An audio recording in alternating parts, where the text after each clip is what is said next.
Albert watched their neighbor's mare give birth on the farm, feeling joy as he saw the little foal stand on its feet. Time passed, and the cold wrapped around the farm, while Albert continued to observe the foal as it grew. One day, the foal was with its mother, and Albert went to it, trying to offer the apple he had brought. But the foal approached him, looked at its mother, and refused to eat the apple without her. It returned to its mother and played with her. At that moment, Albert realized how intelligent the foal was, and his admiration for it grew even more. One day, the horse owner decided to sell the horses and take them to the market. They took the foal from its mother to put it up for sale.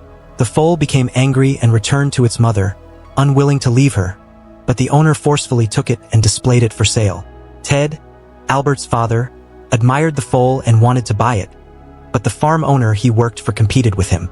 The competition continued until Ted managed to buy the foal with all the money he had and brought it back to his own farm. When Rose, Ted's wife, saw the horse and learned he had bought it for 30 pounds, she became angry and told him to return it, claiming it was not a big horse and could not plow the land, saying it would be useless to them. At that time, Albert was delighted to have the horse and begged his mother to let him keep it so he could train it and plow the land. She agreed, telling him he had a month, and if he could not train the horse, she would sell it herself. Albert began approaching the horse, but it kept its distance because it was distressed from being separated from its mother. Albert understood this and tried to calm it, talking to it, telling it they would be friends and that he would take care of it. He named it Joey. Days passed, and Rose watched her son, noticing the growing bond between Albert and Joey. Later, Albert taught Joey a certain whistle, and when Joey heard it, he would come to him. At first, Joey did not understand, but to Albert's surprise, he eventually did and came when Albert whistled, which made him very happy. One day, the farm owner came to collect the rent. He gave Ted half of it and asked him to wait until they planted the rocky field next to the farm and sold the crop, promising he would give him the rest of the rent then. The farm owner looked at him mockingly, saying his horse would not know how to plow the land and warned that if the horse failed, they would lose both him and the farm the very same day. After the farm owner left, Ted felt upset and went to Joey to put the saddle on him and start plowing. Joey was frightened, and when Ted accidentally fell, Albert calmed the horse. However, he was shocked when Ted returned with a gun to shoot the horse. Albert stood in front of Joey to protect him and promised he would teach him to plow the land properly. Albert managed to convince the horse, took the gun from Ted, and through Joey's eyes, it became clear he understood that his owner had saved him. The next day, Albert went to check on Joey, telling him he would teach him everything and would never hurt him. He tried to put the saddle on Joey, but the horse stepped back, so Albert decided to put it on in front of him, reassuring Joey and let him adjust it himself. Albert took Joey to the rocky field and saw that the land was full of stones and difficult to plow. He had to attach the plow to Joey and asked him to move, but Joey stood still, looking at them as if wondering what was expected of him.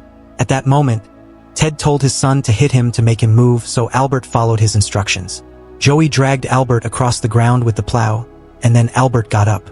Albert was surprised to see the villagers gathered to watch him train Joey, who stumbled and nearly fell while Albert ran to catch him. They said the horse was brave, though some mocked him. They started walking away because it was raining. Albert noticed the soil had softened, told Joey it was his chance, and encouraged him to pull the plow. Joey succeeded in plowing the field.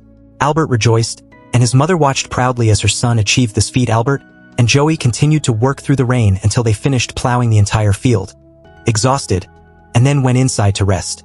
Albert complained to his mother that his father always drank, and she replied that he had witnessed much during the war.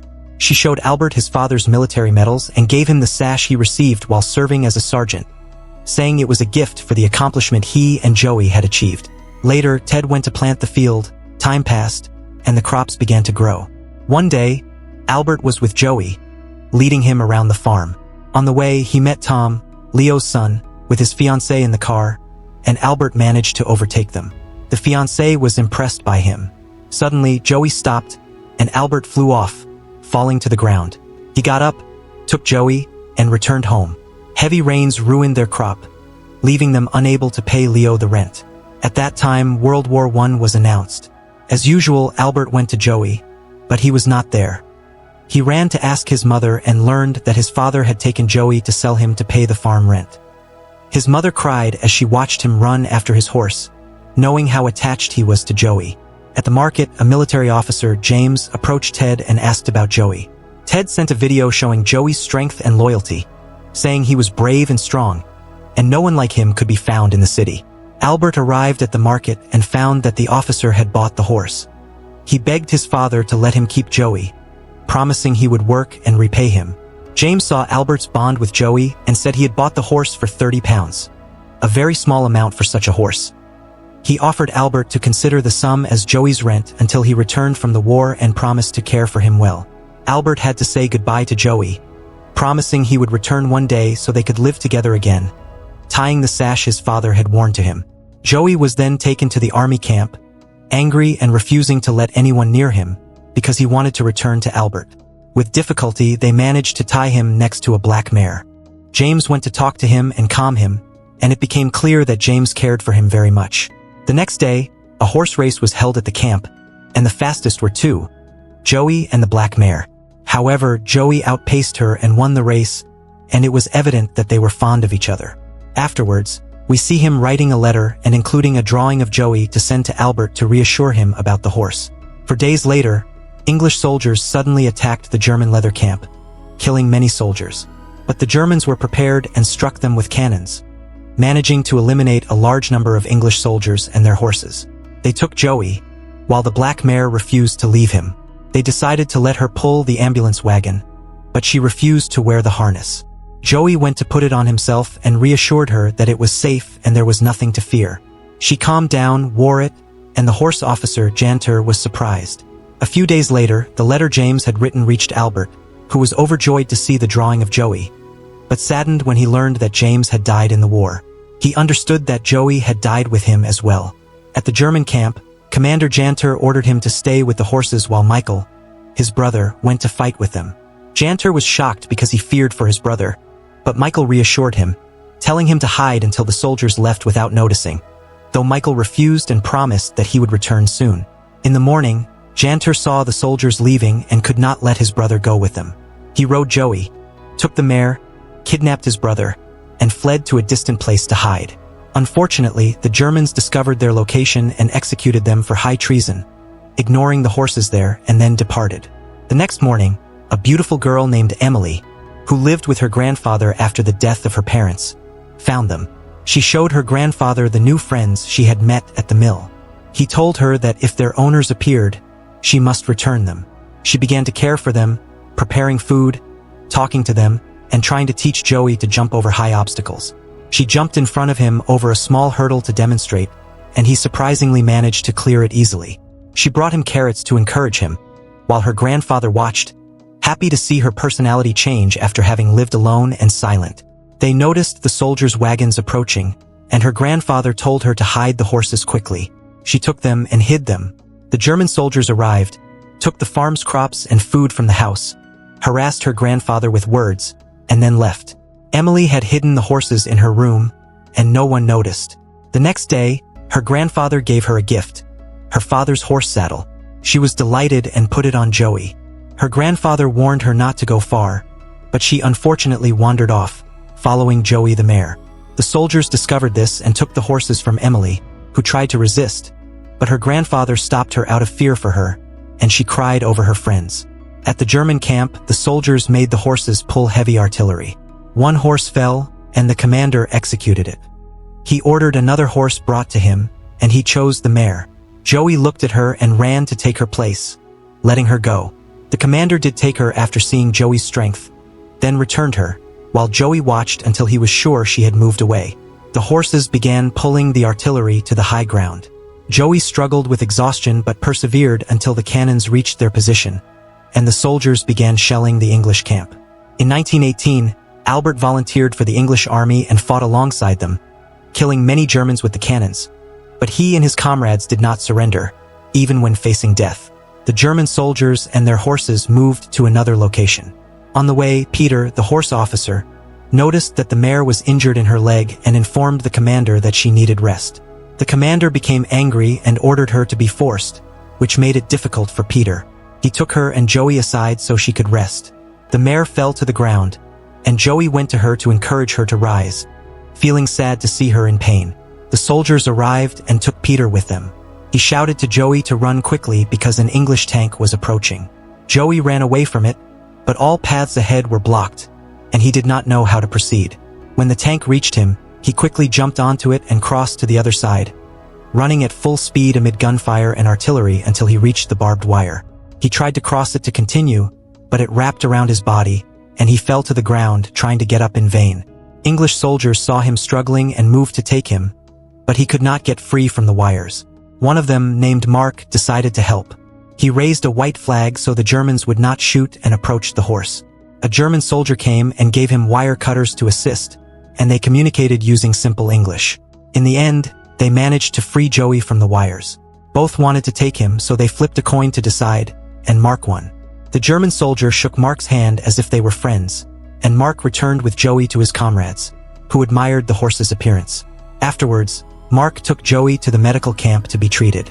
By chance, Albert was there as well, treating his eye from the injury he had sustained. Mark was speaking with the doctor about treating Joey, but the doctor told him that the horse had too many injuries and might be poisoned, and refused to treat him because he did not have enough time. Mark told the doctor that the horse was very strong and had managed to cross the barbed wire area.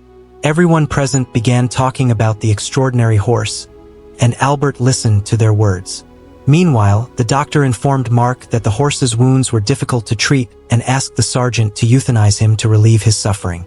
Everyone became angry at this decision.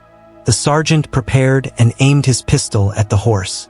Suddenly, they heard the sound of a whistle, and Joey's attention was drawn to it. It seemed as if he recognized it, even after more than 4 years had passed. Albert appeared and whistled once. Joey looked at him and went toward him, clearly remembering him and showing how much he had missed him. Albert told the doctor that this horse belonged to him and pointed out the white markings on the horse's leg and face, which had been obscured by the mud clinging to him. Immediately, Mark brought water and cleaned the horse, revealing the markings. The doctor confirmed Albert's claim and decided to treat Joey, as he would be participating in the war just like any soldier. A few days later, the sergeant informed the soldiers that the war had ended and that they would be returning home. Albert went to the major to take his horse, but he was shocked when told that all the horses would be sold at an auction in the market and that he would have to get his horse there. Albert had no choice but to follow orders and went to Joey, feeling sad, especially because he did not have enough money to buy him. But he was surprised when his comrades had pooled together 29 pounds, and he learned that the major had contributed 10 pounds. They gave it to Albert so he could participate in the auction and buy the horse. Albert was overjoyed at his friend's help, and they all went to the market to put Joey up for sale. A butcher wanted to buy him and began raising the price.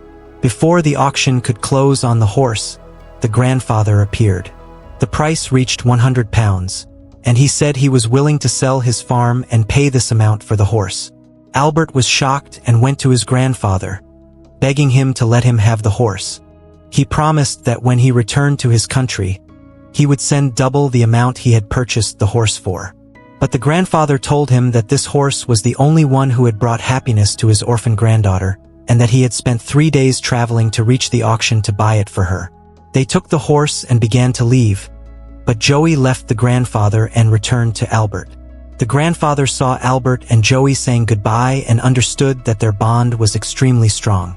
Albert returned to take Joey, and the grandfather took the sash out of his pocket, which angered Albert. He explained that the sash had belonged to his father and Joey. The grandfather was convinced that Albert was the horse's original owner and decided to honor Joey's desire by leaving him with his chosen owner. Albert thanked his grandfather, unable to believe that he would live with Joey again as before. A few days later, they returned home. Rose saw them and was delighted to see Joey with her son. Albert handed the sash to Ted, and his father was proud.